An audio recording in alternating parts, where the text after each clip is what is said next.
Welcome to మనా chef. నా పేరు మాధవి. ఈరోజు మనం ఎంతో స్పైసీగా ఉండే ఆలూ ఫ్రై అంటే ఉర్లగడ్డ ఫ్రై ఎలా తయారు చేసుకోవాలో చూద్దాం. ముందుగా మనకి కావాల్సిన పదార్థాలు ఉర్లగడ్డలు అంటే ఆలు అండి. వీటిల్ని ఒక హాఫ్ కిలో తీసుకున్నాను. ఇక్కడ హాఫ్ కిలో తీసుకొని పైన తొక్కు ఉంటుంది కదా, తొక్కు తీసేసి ఈ విధంగా చూడండి, ఈ సైజు ఉంటే సరిపోతుంది. ఈ సైజులో ముక్కలు కట్ చేసుకొని ఇలా వాటర్లో వేసి పెట్టుకోండి. ఇలా వాటర్లో వేయడం వల్ల మనకి కలర్ మారకుండా ఉంటాయండి. ఇలా కట్ చేసి పెట్టుకుని పక్కన పెట్టుకోండి.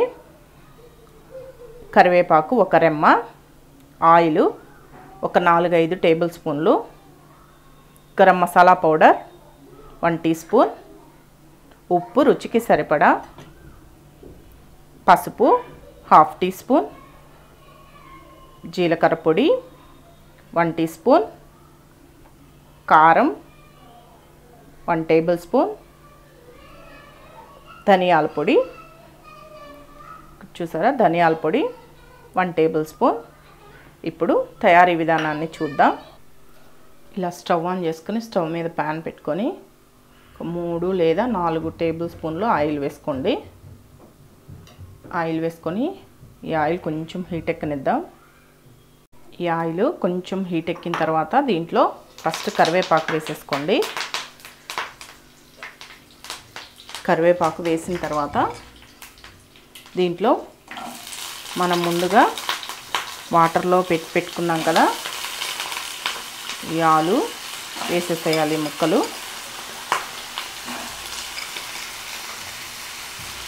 ఈ ముక్కలు వేసి బాగా ఫ్రై చేసుకోవాలండి. మీడియం ఫ్లేమ్లోనే పెట్టి ఫ్రై చేసుకోండి. బాగా చక్కగా మంచి కలర్ వస్తాయి, చూడ్డానికి కూడా బాగుంటాయండి. దీంట్లో కొంచెం సాల్ట్ వేసుకుందాం. ఒక 2 నిమిషాలు ఇలా కలియబెట్టిన తర్వాత కొంచెం సాల్ట్ వేసుకుంటే దీంట్లో మీ రుచికి సరిపడా సాల్ట్ వేసుకోండి. సాల్ట్ వేసుకొని ఒక్కసారి బాగా కలియబెట్టాలి, అంటే ముక్కకి మొత్తం పట్టేటట్టు. ఇలా బాగా కలియబెట్టిన తర్వాత మూత పెట్టి ఒక 2-3 నిమిషాలు మగ్గనివ్వండి, ఎందుకంటే మనకు కొంచెం సాఫ్ట్ అవుతాయి. తర్వాత బాగా ఫ్రై చేసుకుందాం. ఒక 2-3 నిమిషాల తర్వాత మూత తీసి చూద్దాం. చూడండి, మనకి ఒక హాఫ్ అంటే కొంచెం ఉడికిపోయి ఉంటాయి,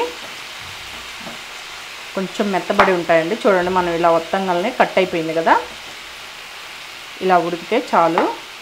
మరీ ఎక్కువ ఉడికినా కానీ మనకి మెత్తగా వచ్చేస్తాయండి. ఒక 50% ఉడికితే చాలు. బాగా ఫ్రై చేసుకోవాలి. దీంట్లో కొంచెం పసుపు వేసుకున్నాం, ఒక 1/2 టీ స్పూన్ సరిపోతుంది. పసుపు వేసుకొని మూత పెట్టకుండా మీడియం ఫ్లేమ్లోనే పెట్టి వేయించుకుంటూ ఉండాలండి. దీనికి కొంచెం టైం తీసుకుంటుంది, ఎందుకంటే మనకి మంచి కలర్ రావాలి, ప్లస్ బాగా వేగాలి కాబట్టి ఈ ఫ్రైకి కొంచెం టైం తీసుకుంటుందండి. కొంచెం ఓపికగా వేయించుకోండి. చూసారా, మనకి వేయించుకుంటూ ఉంటే కలర్ చేంజ్ అవుతూ వస్తున్నాయి. చూడండి, నేను ఇక్కడ ఒక 4-5 మినిట్స్ వేయించానండి. చూడండి, కలర్ చేంజ్ అవుతూ వస్తున్నాయి కదా. ఈ విధంగా వేయించుకుంటూ ఉంటే మంచి కలర్ వస్తాయండి. మూత పెట్టకూడదు. ఫస్ట్ మూత పెట్టేసి తీసేసిన తర్వాత మళ్ళీ మూత పెట్టొద్దండి. మూత పెట్టకుండానే వేయించుకోవాలి. ఈ విధంగా వేగిన తర్వాత సిమ్లో పెట్టేసేయండి. సిమ్లో పెట్టేసి దీంట్లో ఈ జీలకర్ర పొడి, కారం, ఈ కారం మీ ఇష్టం అండి. కొంచెం కారం ఎక్కువ తినేవాళ్ళు కొంచెం ఎక్కువ వేసుకోండి, తక్కువ తినేవాళ్ళు తక్కువ వేసుకోండి. ఈ ధనియాల పొడి, గరం మసాలా పొడి అండి, గరం మసాలా పొడి ఇవన్నీ వేసుకొని బాగా ఫ్రై చేసుకోవాలి. సిమ్లో పెట్టేసేయండి, హైలో పెట్టద్దు, మాడిపోతాయి మళ్ళీ ఈ పొడులు మొత్తం. ఒక 2 నిమిషాలు ఫ్రై చేసుకోవాలి. ఇవి వేసుకున్న తర్వాత జస్ట్ ఒక 2 మినిట్స్ ఫ్రై చేసుకుంటే సరిపోతుంది. మసాలాలు మొత్తం ఈ ఫ్రైకి పట్టి టేస్ట్ బాగుంటుందండి. ఈ విధంగా ఫ్రై అయిన తర్వాత స్టవ్ ఆఫ్ చేసేసి సర్వ్ చేసుకోవడమే. ఇది చాలా రుచిగా ఉంటుందండి. పైన కొంచెం క్రిస్పీగా, లోపల కొంచెం మెత్తగా ఉంటుంది. చూసారు కదా, ఆలూ ఫ్రై ఎంతో ఈజీ అండి చేసుకోవడం. టేస్ట్ కూడా చాలా బాగుంటుంది. పప్పుచారు కానీ, లేక ఏమైనా టమాటా పప్పు, క్యాబేజీ పప్పు, ఆకుకూర పప్పు, రసము ఇలాంటి వాటిల్లో సైడ్ డిష్గా చాలా టేస్ట్గా ఉంటుందండి. ఒకసారి ట్రై చేసి చూడండి.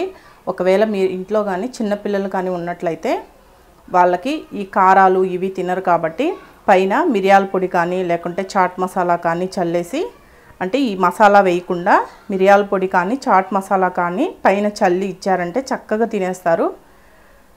ఈ వీడియో కానీ మీకు నచ్చినట్లయితే నా యూట్యూబ్ ఛానల్ మనా చెఫ్కి సబ్స్క్రైబ్ చేయండి. నచ్చితే లైక్ చేయండి, షేర్ చేయండి.